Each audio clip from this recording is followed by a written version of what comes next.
Hello, I'm Toycat and welcome back to another third channel scooter video. So recently I was stopped for riding my electronic scooter on a bikeway in London.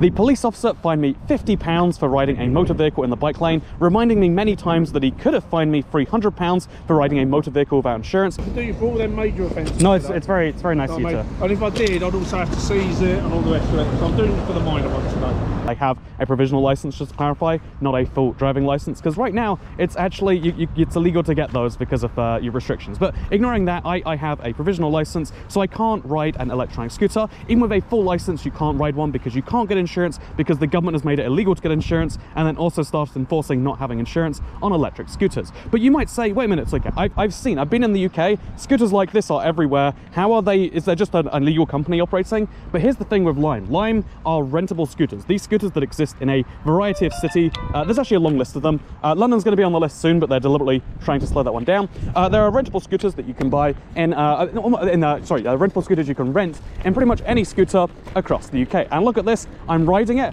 I'm not only riding it, I'm riding it in a bike lane, or I'm on a bike way. I don't know if a bike way is a bike lane actually, but I'm riding, oh God.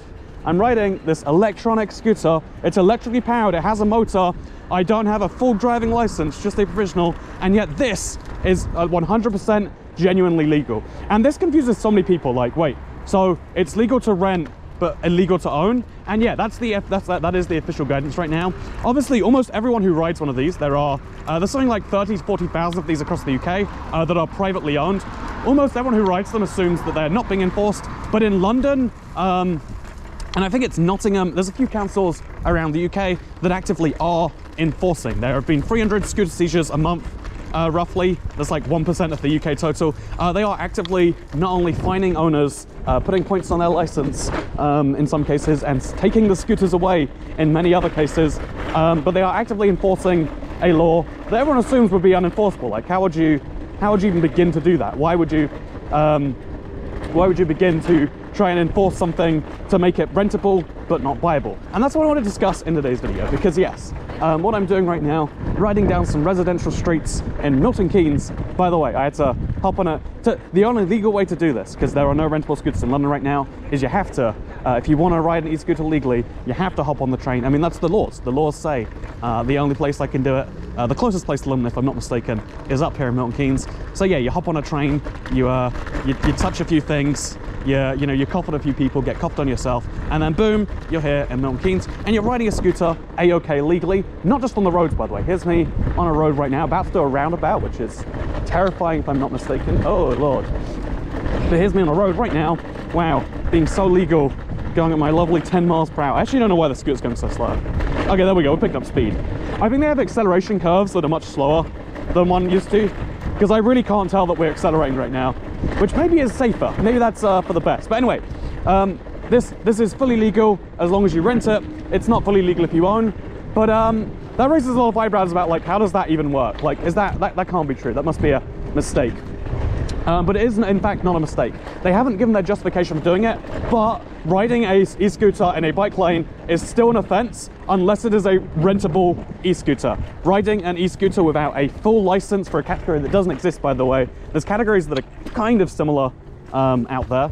Oh, this is illegal what I'm doing right now. Riding on the sidewalk. I'm a law-abiding citizen. I follow all government guidelines. Thank you very much. I guess we're gonna take a left turn here onto the road. Screw it, I'll find a bike lane again later. Oh, this is so slow. I do not feel safe going on a real people road. But it's fine. It's not what feels safe. It's what Daddy Transport Secretary tells me is illegal here in the UK apparently. Okay, so roundabouts, you yield to the right. No one's to the right of me, I can go forward, so we're good. Oh, this is fun actually. Oh, interestingly enough, you can see it's capped at 15, even when I'm going downhill. It is managing to, like, either brake me. Oh wait, oh, we got 16. I'm a bad boy. I've broken the rule here. And oh God, I don't want to be going around this roundabout. I really don't. Okay, so that's a major road on my, oh Lord, this is a major road. Okay, there's a lot of traffic coming. Why is this legal? I don't like that this is legal. Why is this recommended by anyone? So this is Milton Keynes, by the way. This is like an American grid style city, and it doesn't feel okay to me. I don't like what I'm doing right now. I would like to stop what I'm doing right now because it doesn't feel okay. But again, Daddy Transport Secretary tells me this is okay. and I am a big believer in following laws. Ah! Okay, so here's the interesting thing. I want to talk about this a little bit, because obviously you can probably work out from my my relative facetiousness as I follow. Oh, is this a one-way system? It doesn't seem like it's 2 lanes. You might be able to tell from my facetiousness that I actually don't think it's a good thing that scooters are only rentable. In fact, if you look at my comment section, even the most anti-e-scooter people are like, how can they legalize them for renting but not for owning? And the answer is, I mean, you can do whatever you want if you're the government. It's just about down to whether people follow you or not, is the answer to that one. But the second more interesting, you know, the actual response to that is one that I wanted to talk about, because you know, the logic, you know, does follow to some extent. They're making them rentable for a 1-year trial period. That 1 year actually ends in July. I won't be in the country then, so my scooter's not rideable until a very long time from now, and I intend not to, because I want to get a driving license. And if you do get caught and you have the wrong police officer, you know, even the right police officer under the wrong direction, they can just decide, yeah, actually, we'll take your license for that. And also they will mess with your ability to get one in future. Your insurance rates go up, not because I did anything wrong in a car, but because I did something wrong, you know, riding a motor vehicle without a license, which shows I'm a dangerous individual. Basically, you get in some real lifelong difficulties if you, or not lifelong inconveniences if you're caught in the next 5 months. And after that, we don't know for sure what's going to happen. We can imagine they'll become legal, and that, you know, that would be a happy end to the saga, but it still leaves you with a real bunch of problems right now, because there's an interesting, you know, like if you're anti-e-scooter, if you think this is terrible because, you know, I'm going to kill so many people on this thing, famously, it's not me that dies. In fact, actually, here's the interesting thing about e-scooter incidents. There's been 1,000 of them in the UK, which sounds really bad until you realize half of that 1,000 is e-scooter thefts. People have had their scooters stolen from them. So, you know, and then off the another 500, it's like someone uses a scooter to commit a crime. It's like, well, it's not like there aren't vehicles that exist to commit crimes. And then there are a few people where, you know, e-scooters cause incidents, and then the person on them dies. So you might not like e-scooters being legal because you want people riding them to live, but again, it's like a few people a year or something. Think about how many people have been, you know, 100,000 people have died in the UK due to Corona this last year. Imagine how many of those could be avoided if forms of sustainable, environmentally and sustainable in terms of germ-wise. Because for the record, you know, I'm touching someone else's handlebars. This scooter has been ridden somewhere else today. That person could have some deadly infectious things that are on my hands right now. I'm not gonna lick my hands. I've gotta stay on point. Gotta not prove. So gotta stay on this point here. But even if you're the most anti-e-scooter person in the world because you want to protect the people riding them, or you think you've heard the scare stories of someone hitting someone on a bike and killing them, because you know there definitely aren't tens of thousands of people who die in car accidents a year. But like you know, maybe you're really worried about e-scooters, but even if you are, there's a principle of like fairness under the law that I think really should exist. I think if you're going to have laws for safety, you shouldn't use those laws for safety to mess with people because they're doing a thing that you don't like. There should be laws for things that we don't like. I hate it. I would like if there were no laws for things we don't like. But I'll admit, as a society, we collectively agree on things we don't like, and whatever, we ban those things. Don't like that we do that, but we do that. Let's not pretend we don't. But then let's also have rules for safety, and those rules for safety should be driven by safety principles. There is nothing more safe about me riding this scooter than riding my own. In fact, it's significantly less safe. There is no safety benefit besides maybe the fact that some private scooters do go like 60 miles per hour, 30 miles per hour.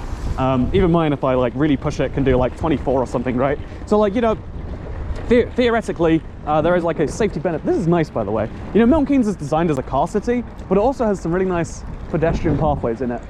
Can we go ride the bike this? Let's go this way. Let's go to Havisham. Always wanted to go to Havisham. I've heard of it so much. It's probably Havisham, right? Oh wait, let's be careful here. Go to the right. Go to the center. Let's see. Slow down. Be considerate. I'm nice. But the thing is I think like having rules for safety should be trustable for being for safety and not for oh, this is a pathway. This is not a bike path. I'm gonna go back this way. Oh, let's ride on the grass. This can't go wrong, right? This can't go wrong. Again, it's it's a rentable scooter. It can go wrong. I forgot how heavy these things are. And there's a bunch of people that totally saw that. And my shoes are sock shoes, and now they're filthy. See, I have no clue what this thing can do. I don't have an intuitive sense of the weight. I don't have an intuitive sense of the speed or the acceleration curve. And every rentable scooter I get is going to be slightly different because it's going to be in a different state of condition. Imagine if cars were only legal for rentables. I imagine you'd see car use go down, and overall accidents might go down as a result, but the individual per journey safety would also go down. Because, is this a bike lane? Again, I'm allowed in bike lanes as long as it's a rented scooter.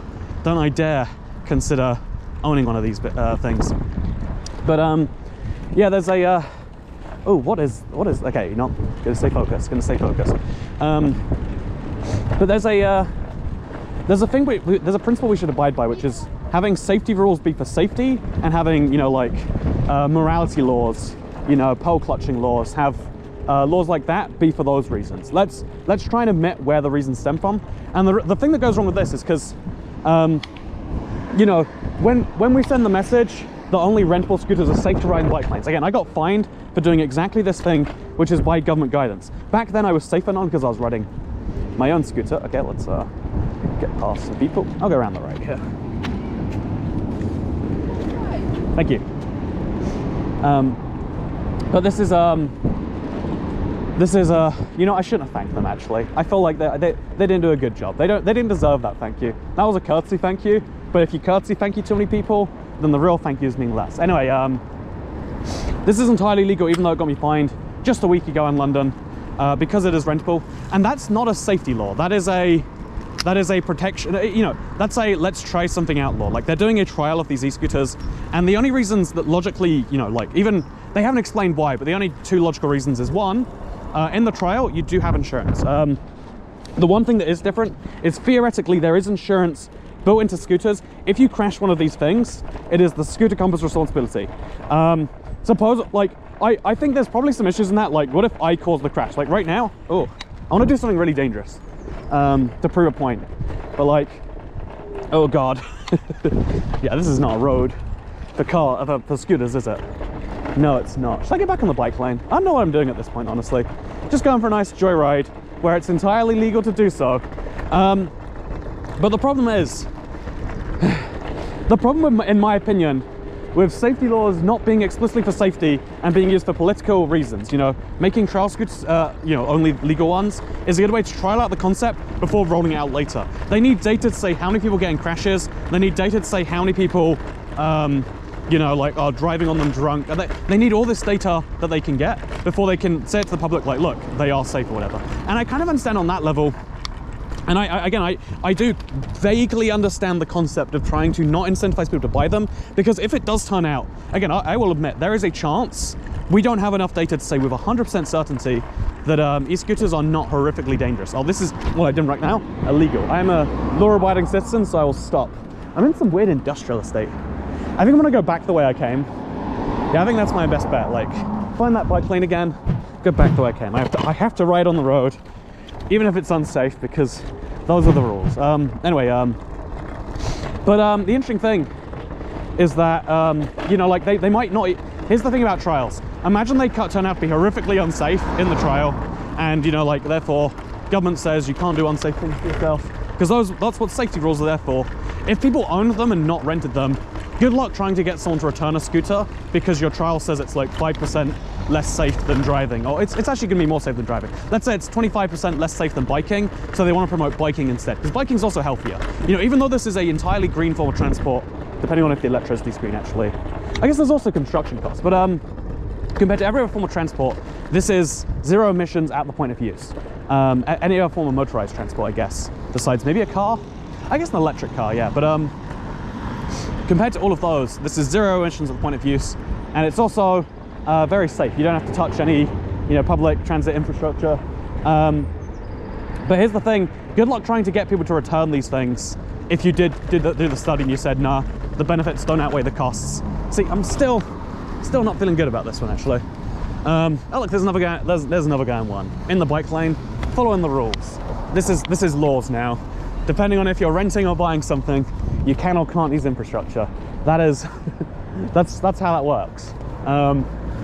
Anyway, no, but so like, I can see why you would want to have trial, but then when the safety regulations say that it's only safe on a rented one, when the safety regulations say that riding without a license, and again, and to be fairness, you need a license. It has to be a provisional license though, which effectively just means you have to be registered somewhere. Oh god. Effectively, it's just registration. That is the, like, I need to be, so like if I'm caught driving one drunk, there needs to be a physical card with an address on it that says, yeah, come beat me up over here because I did a bad thing. You know, that's the reason you need to have a license, effectively. There is actually category entitlements you need to have, but as far as I can tell, no one has a provisional that doesn't have, I think it's AQ and AM or something. So, in practice, oh, see, not having a light when it gets dark, because the light is automatically controlled. Oh, is it actually? No, it is automatically controlled by daylight sensors, not by me riding the scooter.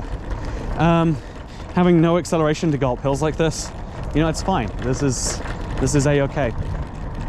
But by messing around with safety regulations to support political projects, again, the trial is a political project to gain support or gain attacks for e-scooters when they end the trial and they decide to either make them illegal or legalized or whatever else. You know, they're trying to preemptively, yeah, they're trying to, before make, okay, so I can only go one way around this roundabout. Do I have to go all the way across there? And then, how does this work, actually? I have no clue. You know, this feels like an illegal maneuver, but it's fine. I'm a law-abiding citizen, other than this one roundabout. The problem is that there is no safety difference between me riding this rented scooter and me riding my own e-scooter without a license, but I can get fined 1,000 times riding my own e-scooter without a license for safety reasons. I mean, I wouldn't be qualified. There's nothing qualified about a provisional license. Like, again, you register some details and you confirm your eyesight works, but like, I don't think that's a particularly high bar to attain to compared to, again, I've been trying to learn to drive. My lessons have been cancelled several times because, you know, it's safe, whatever, that's fine. We've made that decision collectively that we shouldn't be allowed to learn to drive.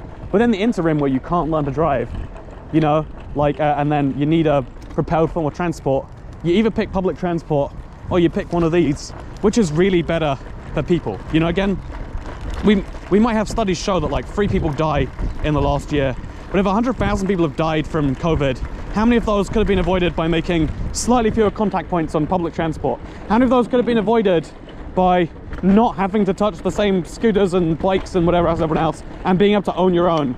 And so the safety entitlement of the license thing, it's dumb. What makes this safer in a bike lane than my own scooter, as long as I'm following the speed regulations? Again, if you set a speed limit and you said, yeah, only, you know, like blah, blah, blah, blah, blah, that would be fine. If you said, oh yeah, there's an insurance liability to the bike lane, that would be fine. But they don't say that. They say, oh yeah, sorry, it's something about insurance, something about licenses, and then something about the Horse and Carriage Act of like 1869.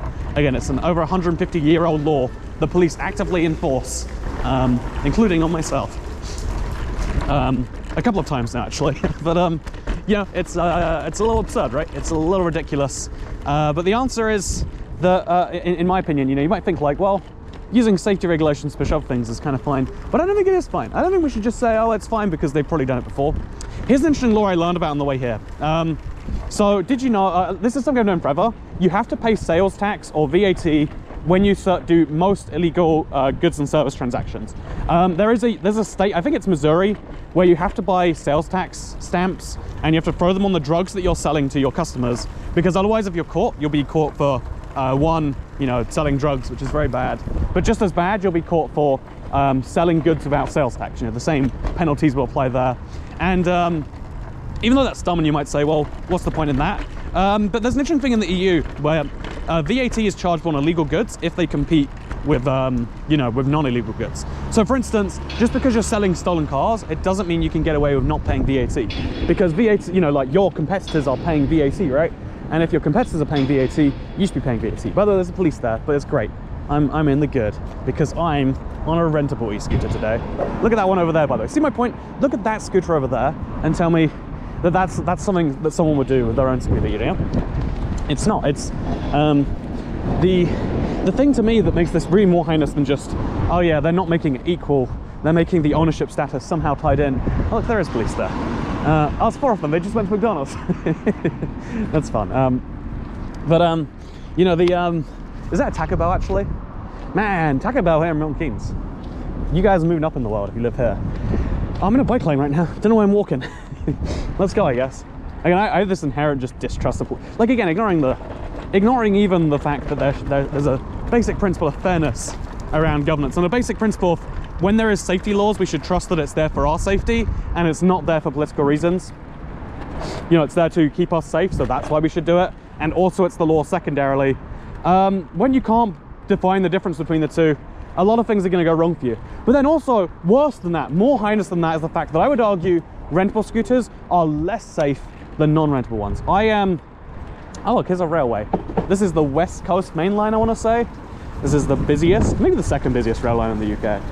It's the one everyone's complaining about and saying we should set up we need to set up a new high-speed rail line, like going parallel to it basically, just to go between the big cities. It's a big thing. I made a second channel video. You should watch it if you want to see that. Am I still recording? I am still recording. So here's my scooter from the downwards angle. I don't have any clue where I am. I don't think it's Havisham though. Yeah, basically, there's a really interesting thing that I think this is significantly less safe. Let me show you my fastest braking speed from, okay, I'm at 13 miles per hour right now, and I'm braking turns to 0 as fast as I can. That's all I can do at 13 miles per hour. It took me like 5 seconds with both brakes applied. With one brake applied, let me show you. It's taking this long. Okay, I'm braking, and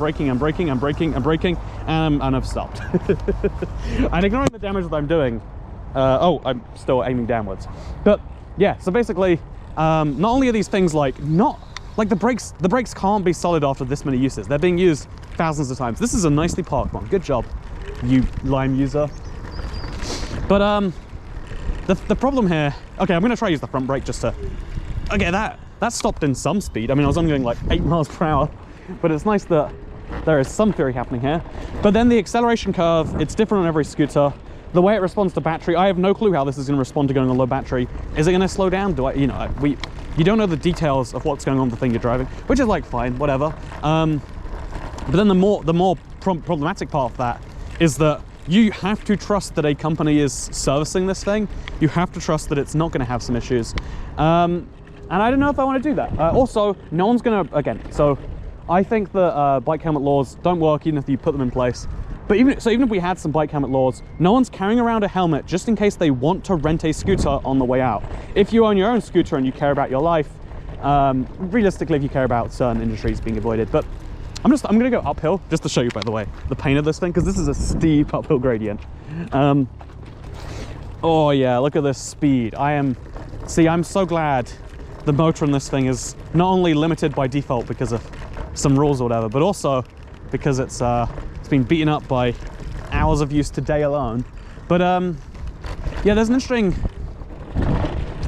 thing in my opinion, and that interesting thing is that you know, again, like when you own something, you're more likely to care about the thing as well. And if we want people to be, you know, if you want ideally, okay, that's just a bike thrown on the side of the road there. Yeah, if you care about, like, it's a well-known like link. I actually don't know for sure if it's scientific, like it is scientifically backed up in terms of data, like it correlates. I don't know if it's backed up in terms of causation, but like, you know, people who rent a thing versus people who own a thing, there is a distinct difference there. And you could see that as being like the income levels. Like again, there's a certain, in most parts of the country and the world, it makes more sense to, you know, like there is a financial benefit to owning versus renting. So maybe you could argue, well, if you're making the financially savvy decision, of course you care about things more. Again, I'm not going to get into that argument right here, but generally speaking, I have no reason not to bounce this thing. Oh god, this is actually a scary place. I mean, it's actually just a road. I'm not going to die right here. Like, I have no reason to bounce this thing or to hit the brake or to, again, like, there is no incentive stopping me from doing that. And that's why I think this is not only safer, again, I'm doing an illegal act were I not renting this scooter, which seems dumb. Oh, it's rattling too. I don't like the rattles at all. But not only do I think this is not safer, I would argue it is more dangerous. The only way it's not more dangerous is that it conforms to certain speed regulations. Again, it stops at 15 miles per hour, it caps itself. Also, it's got a 250 watt motor. I think that's the limit. It might be 350, but it's got a very limited motor inside of it. And so therefore it's safer because you can't go as fast. Again, the acceleration curve also, you know, it takes a while to be going this fast. And is this fast even that fast?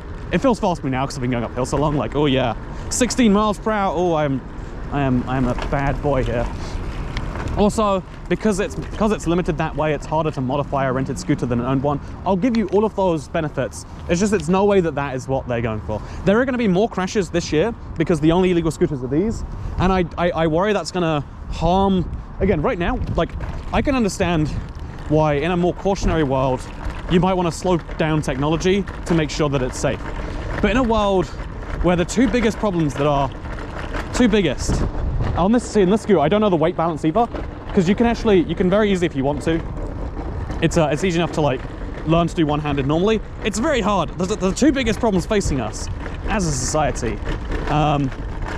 You know, there's obviously pandemics. Now we know that with like all the missed pandemics from before, we now realize like, oh god, yeah, we missed out on something bad there.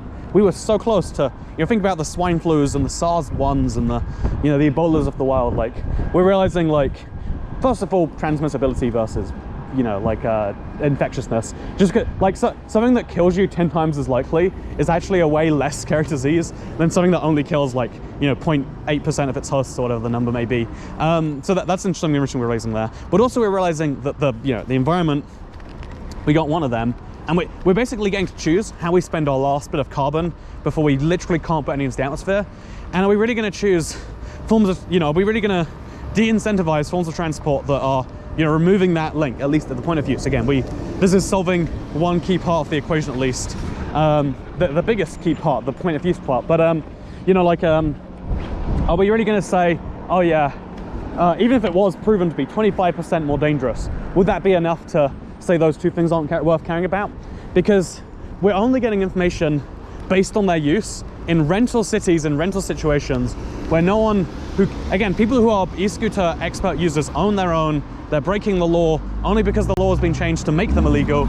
And so the question is, can you trust that data anyway? And even if you could trust the data, even if it turns out it's 100% reliable based on every single person privately owning a scooter, even in that rare and entirely fake situation I've just made up, even then, what about the long-term costs we're not seeing? Again, how many of those, you know, if this was 100 times more widespread, how many of those 100,000 people would you know, be gone right now? Okay, I'm gonna be careful because there's a dog here. I'm gonna just slide my way onto the bike lane, and we're good. Nice. Oh. That's the question we should be asking. What is the cost of not doing something? Is something that is very tricky to measure. I think this is meant to be a bike lane, but I'm seeing an issue in. Okay, I guess. Oh, yep. Definitely seems like something's gone wrong here, right? No vehicular access except for trial pods. See, they're trialing driverless cars. Driverless cars have the exact same problem, interestingly enough. We need to think about not only the cost of the future is scary. There are lots of old people who think the future is scary. There are lots of young people even that think the future is scary and change is bad. And you know, sometimes they're right. Some things that we think are the future turn out not to be. But we also need to consider, especially in the end games like this, when we've decided that even the most basic tenet of you know, freedom or whatever else are things worth throwing under to help us now. When we're getting to this point, we need to get, you know, like we should throw, in terms of the logic of like what order should you throw things under the bus, and like, you know, there's lots of things. If in an ideal world we'd have everything, but if we're trading things off to make the world safer, better, etc., etc., the order we should throw things away, you know, technological progress should not be one of the first things to go. It shouldn't even be. It should be very, very low on the list of things that we should throw away to stay safe. And yeah, I don't know. I think that's my personal opinion. And if we can technologically progress in a way that we don't have to throw away various things we care about, wouldn't that be nice? Wouldn't that be wonderful? It says no vehicular access except for trial pods again. I don't know what to take from that. Are there trial pods around here? I really don't know. All I do know though is I'm gonna put the scooter down somewhere. Is this actually? I'm gonna ride to the station. I'm gonna ride to the station. I'm not gonna power it. I wonder if they're legal to, like, you know, again, the exact laws are really vague on purpose, I think, so that like police officers have as much room as they want to be a little monstrous with you, because, you know, what else are they doing all day? You know, that's the final part I want to talk about here. Not only are they breaking the basic concept of safety laws being for safety, not only are they messing with the idea of, not only are they making a false equivalence, and they're messing around with the data they themselves are collecting to try and make this as safe as possible for everyone. Not only those, and they're getting false data that isn't going to prove anything, but also, you know, they're making different rules here. Also, you know what, the police, the police have had a rough year. I'll be the first to admit it. Like, you know, whether you want to argue about whether there should even be, you know, BLM protests in the UK, that has been a big hit to the police's reputation here. A lot of people who previously thought they were like at least neutral or good with the police have downgraded that rating significantly after seeing some stuff this last year. Corona has been a huge hit too. Like any form of enforcement they can do, because it's so hard to work out, you know, like, oh, is Toycat here on essential business or not? I'm actually doing a property viewing, in case you're curious. Also, this is work anyway. Is the third channel work? I hope not. Anyway, so like, anyway, how do you work out those precise things for most people in a meaningful way? And the answer is really, you can't, if we're being brutally honest with ourselves. And so the police have been doing a lot of like heavy-handed enforcement. It's been hurting their image even more. And then they figure, you know, we need a win. We need a big win. Make people go, yeah, police are good. Let's crack down on electric scooters during a pandemic. I was literally told to use public transport to get home. And is that, you know, like, what's that? What is that, you know? What is that? That's what I'm saying. And you know, he gave me justification and a 20-minute rant, by the way, about how it was for safety, really. You know, he made a really good call that day because of safety. He did oh look, the old bus station. What is it now then? Is it just an old, whatever, let's not think about it. Oh God. Ugh. But oh, it says bike, we can go. We're a bike now. But yeah, maybe they even believe the safety thing that they're being fed. But if one of the key concepts of police in the UK, and one of the key concepts of good policing worldwide, is the idea of policing by consent, in my opinion. You should be policing the rules that people think are worth enforcing, not the rules that, you know, a government or the police head thinks are worth enforcing. And generally they do a good job of that, you know. I like how drugs are effectively decriminalized in a lot of places. Anyway, just to prove this point, how long did so I'm gonna park it right here next to the Santander cycles. That's probably okay. We don't actually know until we pull out the app. So what we do is we pull out the app, we log in, and it says that we are in an okay zone. We rode for 37 minutes today, my God. And my scooter supposedly had a license on it somewhere. Do you see it? Is it on the front? Yeah, my scooter's registered. So that's one of the other things, by the way, I forgot to mention. There's meant to be a registration system. So, you know, like if the police see you but you run away, they can pin you up. I don't see it anyway. The number is TVJ or something like. Oh, it's only on the little. It's only the QR code. That's fine enough, you know. That's a license plate now, and it's like, you know, you could probably make people do that on their own private vehicles. You know, would be easy. End ride. Please park your vehicle out of the way. Vehicles and pedestrians. I'm pretty sure I've done that. So that cost me £8.60, by the way, which again, it's cheaper on the per minute use. It's cheaper on a day-to-day minute. But overall, 300, if I do that for 30 days even, oh Jesus, yeah, if I do that ride for 40 days, then I've paid off a scooter, and then obviously I own a scooter which I can then sell. Basically, the point is I on the financials are the last point I want to make here, because whatever, finances are a whole thing by themselves, but the fact that this is like a poor financial decision they're forcing people to make if they want to follow the law, to me that's upsetting. But let me know if you agree or if you disagree. Also, wait, actually, one last thing. Okay, I wanna get a picture of the before we go here. So my backup plan, assuming they're not legalized in April, is all you gotta do is make your scooter look like a Lime scooter, and then you're good. You know, again, like, there is no way the police can tell from looking, besides from the decals, if your scooter is rented or not, which makes this even more ludicrous. You just have to paint your scooter green. It's actually like green, black, and white. So I'm getting this video now, so later if you ever wanna make your own, it's easy enough to do. Just get yourself a little battery pack there, get yourself a few stickers on there, a little Lime thing, and there's no legal thing against doing that. There might actually be like copyright concerns. Maybe I'll have to replace Lime with like limo, because it's my personal limo. Yeah, I reckon I could do that. It's a good idea. I might do that in the future. Anyway, I've got to go home now. let's hope I don't die on the way there. Thank you, Daddy Transport Secretary. Anyway, thank you for watching this video. By the way, that guy has a privately owned one just in front of me right now. See, he has broken the law on a technicality. See, like, it's so dumb. But he's much safer than I was. I was in a much higher risk of accident, I feel like, when I was driving along that 30-mile-per-hour road. That was a huge swivel. I don't know if you saw the traffic because I was trying to focus on the road. There was a huge amount of traffic. It was scary. Anyway, thank you for watching. Third channel, don't care. Goodbye.